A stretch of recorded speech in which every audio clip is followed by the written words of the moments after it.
শীত চলে যাওয়ার আগে কই মাছের এই রেসিপিটি এইভাবে একবার বানিয়ে খেয়ে দেখুন, নইলে হয়তো পরে আফসোস করতে হতে পারে। দুপুরে গরম ধোয়া ওঠা ভাতের সাথে একবার খেলে কিন্তু রোজ বাজার থেকে কই মাছই কিনে আনতে হবে। তার জন্য এখানে আমি কয়েকটা কই মাছ নিয়ে নিয়েছি।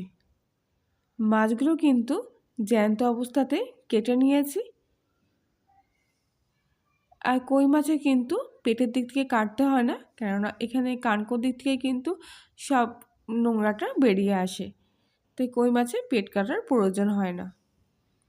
সব মাছগুলো একটা বড় পাত্রের মধ্যে নিয়ে এর মধ্যে সামান্য পরিমাণ লবণ আর হলুদ খুব ভালো করে মাখিয়ে নিচ্ছি। হলুদটা এখানে একটু বেশি মাত্রায় দিয়েছি, কেননা কই মাছ যেহেতু জিওল মাছ, তাই হলুদের পরিমাপটা একটু বেশি লাগে। কিছুক্ষণ মাছগুলো ম্যারিনেট হওয়ার মধ্যে এখানে মশলাটা বানিয়ে নেব। তার জন্য একটা বাটিতে প্রথমে নিয়েছি 2 টুকরো মতো আদা, 1 চামচ মতো গোটা জিরে, 3টে গোটা শুকনো লঙ্কা, আর দিয়ে দিচ্ছি 1/2 চামচ মতো কালো জিরে। সামান্য একটু জল দিয়ে মশলাটা কিছুক্ষণের জন্য ভিজিয়ে রাখবো। সামান্য একটু কালো জিরে বাটা দিলে কিন্তু মাছের ঝোলের টেস্টটা আরও বেশি আসবে। সব কিছু মশলা আমি একসঙ্গে এখানে পেস্ট করে নিয়েছি। এবারে কিছুটা তেল খুব ভালোভাবে গরম করে নিয়ে এক এক করে কই মাছগুলো তেলের মধ্যে ভেজে নেব।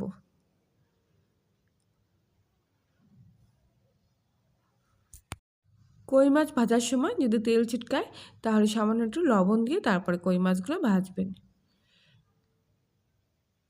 কই মাছগুলো অনেকটাই প্রায় একসঙ্গে কড়ার মধ্যে দিয়ে তারপরে পাতিয়ে নিচ্ছি।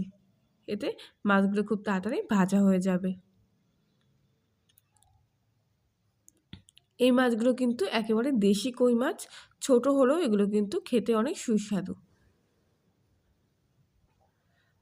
মাছগুলোর পাতিয়ে দিয়েছি, এবার এক পিঠ ভাজা হওয়া পর্যন্ত কিছুক্ষণ অপেক্ষা করব।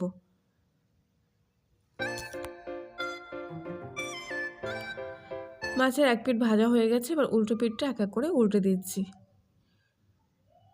দেখুন একটুকুও কিন্তু কড়ার গায়ে লেগে যায়নি, খুব সহজেই কিন্তু উঠে আসছে। এক পিঠ খুব ভালোভাবে ভাজা হয়ে গেলে কিন্তু উল্টো পিঠটা এইভাবে উল্টে দিচ্ছি। আর খুব একটা বেশি কড়া করে ভাজবো না, মোটামুটি একটু লাল হয়ে আসলে মাছগুলো তেল থেকে তুলে নেব।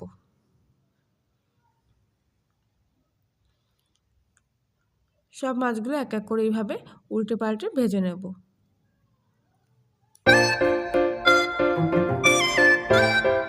ভেজে রাখা মাছগুলো এবার আমি তেল থেকে একটা প্লেটের মধ্যে তুলে নিচ্ছি।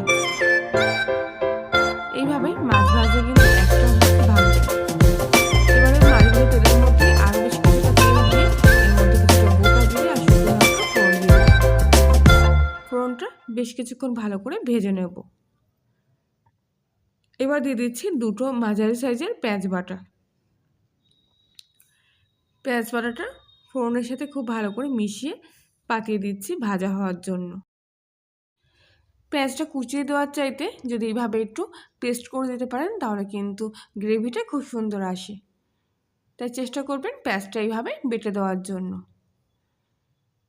কিছুক্ষণ পর পেঁয়াজের জলটা একটু কমে আসলে পেঁয়াজগুলো কিন্তু হালকা ভাজা হতে শুরু করেছে। মোটামুটি একটু লালচে ভাব চলে এসছে পেঁয়াজ ভাজার মধ্যে। ঠিক সেই সময় এর মধ্যে দিয়ে দেবো আগে থেকে তৈরি করে রাখা মশলা বাটাটা। সম্পূর্ণ মশলা বাটাটা এর মধ্যে আমি দিয়ে দিলাম। এবার আবারও সব কিছু খুব ভালো করে একসঙ্গে মিশিয়ে নিচ্ছি।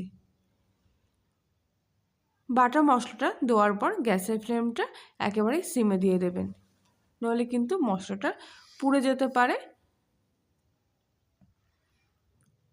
সব কিছু ভালো করে কিন্তু বেশ কিছুক্ষণ ধরে একটু কষিয়ে নিতে হবে। আর এইভাবে পাতিয়ে পাতিয়ে দেবেন, তাহলে মশলাটা কিন্তু তাড়াতাড়ি ভাজা ভাজা মতো হয়ে আসবে। মশলাটা কিন্তু অনেকটাই কষা হয়ে আছে।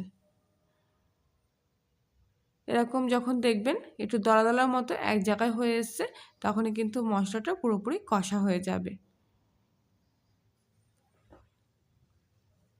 এবারে এর মধ্যে দিয়ে দেব হাফ চামচি হলুদ গুঁড়ো আর সামান্য একটু কাশ্মীরি লঙ্কার গুঁড়ো, স্বাদ মতো লবণ আর 1 চামচ মতো চিনি। সামান্য একটু মশলা ধোয়া জল দিয়ে আবারও মশলাটা খুব ভালো করে এখানে মিশিয়ে নেব। চিনিটা এখানে দিলাম রান্নার স্বাদের ব্যালেন্সটা বজায় রাখার জন্য। সব কিছু ভালো করে একসঙ্গে মিশিয়ে আবারও কিন্তু গ্যাসের ফ্লেমটা সিমে রেখে কিছুক্ষণ ভালো করে কষিয়ে নেব। কিছুক্ষণ পর দেখুন মশলার গায়ে থেকে কিন্তু ঠিক এইভাবে তেল ছাড়তে শুরু করবে। আর মশলাটার কালারটাই দেখেই বুঝতে পারবেন যে মশলাটা সম্পূর্ণ একেবারে রেডি হয়ে গেছে। আবারও তলা থেকে ওপর খুব ভালো করে নাড়িয়ে চাড়িয়ে মশলাটা একসাথে মিশিয়ে নেব। এবারে এর মধ্যে দিয়ে দেব একটা গোটা টমেটো কুচি আর একটা কাঁচা লঙ্কা চেরা।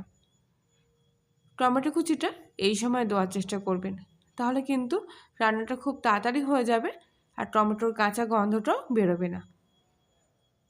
আপনারা অনেক সময় টমেটোর কাঁচা গন্ধ না বেরোনোর জন্য রান্নার প্রথমেই টমেটো দিয়ে থাকেন, তখন কিন্তু টমেটোটা গলতে অনেকটাই সময় লাগে। আর এই সময় দিলে টমেটোর কাঁচা গন্ধটাও একেবারে আসবে না আর টমেটোটা কিন্তু তাড়াতাড়ি খুব ভালোভাবে রান্নার সাথে মিশেও যাবে।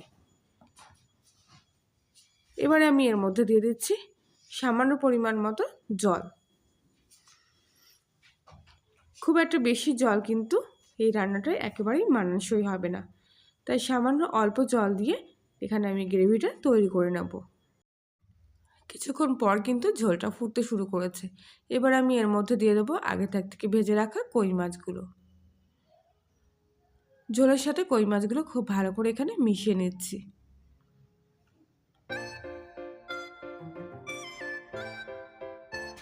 কয়েকটা ধনিয়া পাতা কুচি আমি এই সময় এর ওপর থেকে দিয়ে দিচ্ছি। এবার ঢাকা দিয়ে কিছুক্ষণ সিম আঁচে এটাকে ফুটিয়ে নেব। কিছুক্ষণ পর দেখুন মাছগুলো কিন্তু ঝোলের সাথে খুব ভালোভাবে মিশে গেছে। সব কিছু আবারও এইভাবে নাড়িয়ে চাড়িয়ে দিচ্ছি। আর মাছের জুসটাও কিন্তু একদম ঝোলের সাথে মিশে গেছে, এর ফলে ঝোলের স্বাদটা কিন্তু আরও বেড়ে যাবে। রান্না কিন্তু আমার একেবারে প্রায় কমপ্লিট হয়ে এসছে। সব শেষে এবার আমি দিয়ে দিচ্ছি এর মধ্যে হাফ চামচি মতো গরম মশলা। শাহি গরম মশলার ফ্লেভারটা কিন্তু মাছের এই রেসিপিটির মধ্যে খুব ভালো আসে। সব কিছু আবারও খুব ভালোভাবে এখানে মিশিয়ে নিলাম। আর দেখুন কত সুন্দর গ্রেভিটা এখানে তৈরি হয়ে গেছে। এবার গ্যাসটা আমি অফ করে দিচ্ছি আর রান্নাটা কিছুক্ষণের জন্য রেস্ট রেখে দিচ্ছি। কিছুক্ষণ রেস্ট রাখার পর দেখুন কত সুন্দর গ্রেভিটার কালারটা চলে এসছে। মাছ রেখে কিন্তু এই গ্রেভি দিয়ে এক থালা ভাত আপনারা নিমেষেই খেয়ে ফেলতে পারবেন। আর আজকের রেসিপিটি কিন্তু যদি আপনাদের ভালো লেগে থাকে তাহলে লাইক শেয়ার কমেন্ট করবেন। আর কর্নেলের রান্নাঘরে নতুন হয়ে থাকলে সাবস্ক্রাইব করে পাশে থাকার জন্য অনুরোধ রইল। পাশে বেল আইকনটি প্রেস করবেন নতুন কোনো ভিডিওর আপডেট পাওয়ার জন্য। আর আজকের মতো এই পর্যন্তই। ততক্ষণ সবাই ভালো থাকবেন, সুস্থ থাকবেন।